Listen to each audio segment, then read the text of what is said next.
শেরপুরের দুজাপীরের মুর্শিদপুর দরবার শরীফে হামলা, ভাঙচুর, লুটপাট ও অগ্নিসংযোগের ঘটনা ঘটেছে। আজ মঙ্গলবার ভোরে সদর উপজেলার লছমনপুর এলাকায় এই ঘটনা ঘটে। হামলাকারীদের প্রতিরোধ করতে গেলে সংঘর্ষে উভয় পক্ষের ১৩ জন আহত হয়েছেন। হামলার ঘটনায় জড়িত থাকার অভিযোগে পুলিশ ৭ জনকে আটক করেছে। ঘটনায় দরবার শরীফের খাদেম মাহমুদান মাসুদ বাদী হয়ে স্থানীয় একটি মাদ্রাসার সুপার ২৫ জনের নাম উল্লেখ করে ও অজ্ঞাতনামা আরও ৫০০ জনকে আসামি করে আজ বিকেলে সদর থানায় লিখিত অভিযোগ দিয়েছেন। এটি মামলা হিসেবে রেকর্ডের প্রক্রিয়া চলছে বলে জানিয়েছে থানা পুলিশ। পুলিশ লিখিত অভিযোগ ও দরবার শরীফের কর্তৃপক্ষ সূত্রে জানা গেছে, গত ৫ আগস্ট রাজনৈতিক পট পরিবর্তনের পর থেকে স্থানীয় একটি মাদ্রাসার কয়েকজন শিক্ষক ও এলাকাবাসী সদর উপজেলার লছমনপুর এলাকায় অবস্থিত মুর্শিদপুর দরবার শরীফের কার্যক্রম বন্ধের হুমকি দিয়ে আসছিলেন। তাদের অভিযোগ, পীরের দরবারে ইসলাম পরিপন্থী কার্যকলাপ পরিচালিত হয়। আজ ভোরে মাদ্রাসা শিক্ষক মোহাম্মদ তরিকুল ইসলাম সহ ৪০০ থেকে ৫০০ জন মানুষ মুর্শিদপুর পীরের দরবারে হামলা চালান। তারা দরবারের টিনের বেড়া ভেঙে ভিতরে প্রবেশ করে হামলা, ভাঙচুর ও লুটপাট চালান।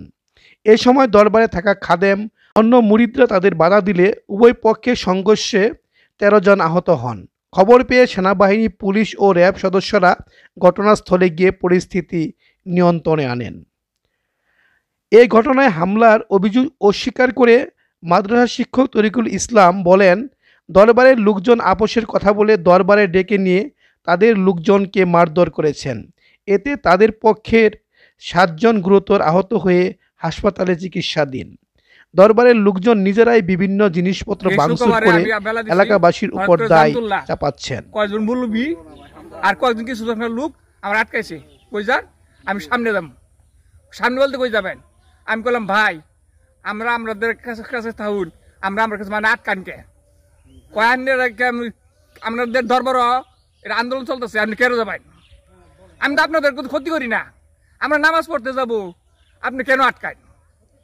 পরে বলতেছে, আমি আপনার বাইরে থামু, আমি যদি আপনার ক্ষতি উঠি দিয়ে বাইরে থাকেন। এর পরিবর্তনে এক মুলবি বলতেছে, আপনি দুজার কাছে যাবেন না পঙ্গু হাসপাতাল যাবেন? আমি এই মুহূর্তে পঙ্গু হাসপাতাল পাঠাবো। পরে বাধ্য হয়ে আমি ঘুরে গেছি। রাত্রে হঠাৎ ৩টার দিকে, এর দীর্ঘদিন যাবতীয় আমাদের উপর অত্যাচার করতেছে। আজ প্রায় ৩ মাস যাবৎ সরকার অধপতনের পর থেকে ওই শুক্রবারের দিন জাকের মসজিদে, এখানে বিশাল একটা মসজিদ আছে, ওই বাবাজান মসজিদের নাম দিয়েছেন মসজিদে রহমাতুল্লিল আলামিন।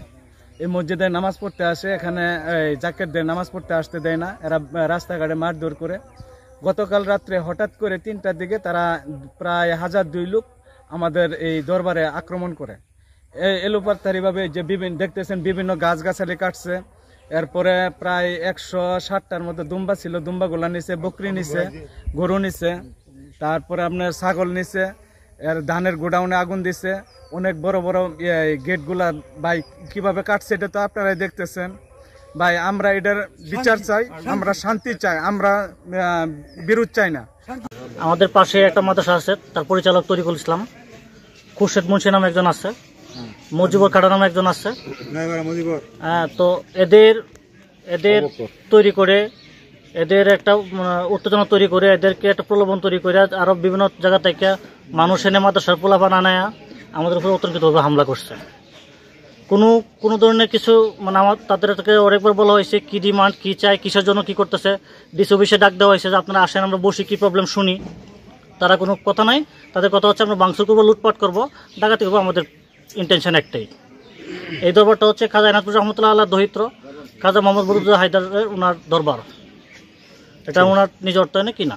ইমাম হোসেন, আমরা বিগত ৩-৪ মাস যাবতী বিভিন্ন জঙ্গি সংগঠনের নেতৃত্বে আমাদের উপরে হামলা, বিভিন্নভাবে অত্যাচার শুরু করছে। আমরা শুক্রবার নামাজ পড়তে আসতে পারি না, আমাদেরকে তারা ফিরায়। এটা এলাকা নিয়ে একটা আমরা সমাধানের জন্য চেষ্টা করার পরে একটা মোটামুটি ফয়সালা। এই মুহূর্তে তারা আমাদেরকে কালকে গত রাইতে ৩:৩০-৪টার দিকে তারা ৭০০-৮০০ জঙ্গি সংগঠন নিয়ে এই দরবারে হামলা করছে।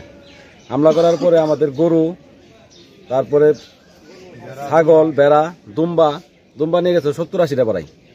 ধানের গোডাউনে আগুন দিছে, খেরের মাথায় আগুন দিছে, ভাঙচুর করছে, গাছপালা, অগ্নিসংযোগ এগুলা কইরা তারা এখানে অবস্থান করার পরে তখন এলাকাবাসী আমাদেরকে, যখন এলাকাবাসী আইসে পড়ছে, আসার পরে তারা দৌড়ায় চলে গেছে। ওই মুহূর্তে আমরা 7 জনকে আমরা আটক করছি, ধরার পরে আমরা সেনাবাহিনীর কাছে তুলে দিছি। আমরা এদের সুস্থ বিচার চাই এই সরকারের কাছে, যাতে আমরা এই জুলুম নির্যাতন থেকে রক্ষা হইতে পারি। আমরা তাদের বিরুদ্ধে আইনগত ব্যবস্থা চাই। তো আশ্বিন মাসের 15 তারিখ থেকে আমাদের উপরে এই যে জামতলী বাজার একটা মাদ্রাসা আছে, ওখানের অনেক হুজুর মৌলবী সাবরা, জঙ্গি গোষ্ঠী, তারা আমাদেরকে অনেকদিন ধরে বাধা বিঘ্ন সৃষ্টি করতেছে। প্রতি শুক্রবারে আসতে দেয় না, সবারই ফিরে দেয়, মাইট দূর করে। তখন আমরা আসতে পারি না দরবারে। তখন থেকে অনেক তারা আমাদের 30 আশ্বিন একটা অনুষ্ঠান ছিল, ওইটাও আমরা বানচাল করছি। ডিসি মহোদয়ের কাছে তাদেরকে ডাকছিল, আমরা ডিসি মহোদয়ের কাছে গেছিলাম, তো তারা যায় নাই। বাস করার কথা ছিল, তারা যায় নাই। ডিসি মহোদয় আমাদেরকে অনুমতি দিয়েছিল 30 আশ্বিন অনুষ্ঠান করার, কিন্তু ওনারা আয়া আমাদের উপর আক্রমণ করাতে আমরা ওইটাও করতে পারি নাই। তারা প্রত্যেক শুক্রবারে বারবার এরকম করতে করতে আগামী যে গত রাত্রে 4টার দিকে তারা 2700 বা 1000 লোক আইসা, জঙ্গি যারা ইসলামের বিপক্ষে, তারা আইসা দরবারে আক্রমণ করার পরে অনেক আগুন দিছে, অগ্নিসংযোগ করছে, অনেক গাছপালা কাটছে, ভাঙচুর করছে, বেড়া নিয়ে গেছে, দুম্বা নিয়ে গেছে, 70-80টা গরু নিয়ে গেছে, অনেক কিছু নিয়ে গেছে, বুঝছেন। তারপরে ককটেল বিস্ফোরণ করছে, আমাদের অনেক লোকরে মারধর করছে। করার পরে আমরা যখন টের পাইছি, আমরা সবাই আসলাম সকালে দৌড়াদৌড়ি করে, তখন তারা চলে যায়। আর আমরা 7 জনকে ধরে রাখছিলাম,